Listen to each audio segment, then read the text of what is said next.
લોકસભામાં મનસુખ વસાવાનો એક video viral થયો, જેમાં એવું દેખાતું હતું કે મનસુખ વસાવા ચાલુ સંસદની અંદર ઊંઘતા હતા.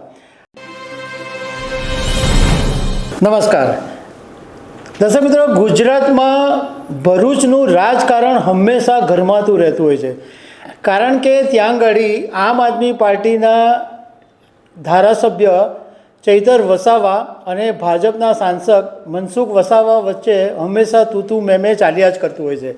તાજેતરમાં પણ એવું જ બન્યું કે લોકસભામાં મનસુખ વસાવાનો એક વિડીયો વાયરલ થયો, જેમાં એવું દેખાતું હતું કે મનસુખ વસાવા ચાલુ સંસદની અંદર ઊંઘતા હતા.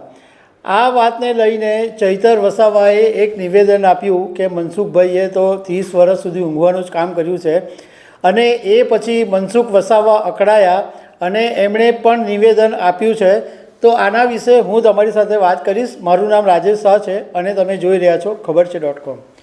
દર્શક મિત્રો, તાજેતરમાં ભાજપના સાંસદ મનસુખ વસાવા લોકસભામાં ઊંઘતા હોય એવો એક વિડીયો વાયરલ થયો, અને એને કારણે આમ આદમી પાર્ટીના ડેડિયાપાડાના ધારાસભ્ય ચૈતર વસાવાએ સોશિયલ મીડિયા ઉપર ટ્વીટ કરીને એવું કીધું કે મનસુખભાઈએ 30 વર્ષ સુધી ઊંઘવાનું જ કામ કર્યું છે. પોતાના એરિયામાં એવા તો શું કામ કરે છે કે એમને ઊંઘવાનો સમય નથી મળતો કે સંસદમાં ઊંઘવું પડે છે. આવા બધા નિવેદન આપ્યા અને એ પછી મનસુખ વસાવા અકળાયા, અને જ્યારે તેઓ ભરૂચ એક કાર્યક્રમમાં ગયા તો એમણે જાહેર મંચ પરથી એવું કીધું કે આ ચૈતર વસાવાને ખબર નથી, પણ સંસદની અંદર ઘણા બધા નેતાઓ આવી રીતના આંખ બંધ રાખતા હોય છે. એ ઊંઘતા નથી હોતા, પરંતુ મનોમંથન કરતા હોય છે અને બજેટની જે ચર્ચા હોય છે એને એકદમ ધ્યાનથી સાંભળતા હોય છે.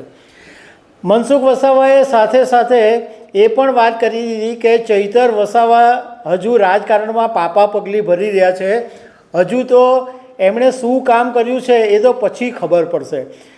સાથે સાથે એમણે એમ પણ કીધું કે મને હરાવવા માટે આમ આદમી પાર્ટી કોંગ્રેસના નેતાઓ તો લાગેલા જ હતા, પરંતુ મારી જ પાર્ટીના ભાજપના નેતાઓ પણ લાગેલા હતા અને મને હરાવવાની પૂરેપૂરી કોશિશ કરવામાં આવી હતી. એમ છતાં પણ પ્રજાનો પ્રેમ અને મેં ગ્રાઉન્ડ લેવલે એટલા કામ કરેલા છે, એને કારણે ભરૂચમાં હું ભવ્ય જીત મેળવી શક્યો. તો દર્શક મિત્રો, આવી અનેક વાતો સાથે અમે તમને મળતા રહીશું. Thank you very much.